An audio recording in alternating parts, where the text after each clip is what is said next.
د ژوند په وړو وړو نعمتونو خوشاله اوسئ. که ته نن سهار ژوندی راویښ شوی نو دا ډیره لویه او زبردسته خبره ده. که ستا سره د مخ اینځلو او غسل کولو دپاره اوبه شته نو دا هم ډیر ښه نعمت دی. که د اغوستلو دپاره مناسب کپړې لرې نو دا هم یو زبردسته خبره ده. که سهار دی چای یا کافي څکلي نو دا هم ډیر ښه کار دی. که ته په ورځ کې 2 وخته ډوډۍ خورې نو دا هم یو لوی نعمت دی. که ته د کولو دپاره کار لرې نو دا هم ډیر ښه خبره ده. که ته د چا سره مینه لرې نو دا هم ډیر ښکلې خبره ده. او که څوک ستا سره مینه کوي نو دا خو تر دې هم زبردسته خبره ده. فکر وکړه، ستا په ژوند کې دومره زبردستې خبرې روانې دي، خو کله چې څوک ستا نه تپوس وکړي حال دې څنګه دی نو اکثر خلک وایي ښه یم، ګزاره کوم، خیر دی. موږ ولې نه وایو چې زه ډېر زیات خوشحاله یم؟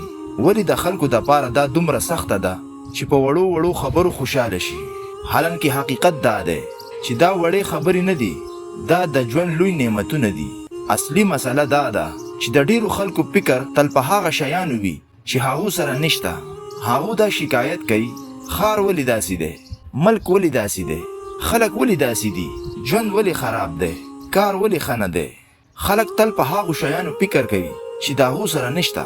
خو که انسان په وړو وړو نعمتونو شکر ادا کول زده کړي نو د هغه ژوند بدلیدی شي. کله چې انسان شکر وباسي نو د هغه دا وړې خوشحالۍ لوی شي. او کوم انسان چې خوشحاله وي د هغه کار ښه وي، د هغه پیسې زیاتې وي، د هغه کاروبار ښه وي او د هغه ټول ژوند ښه وي.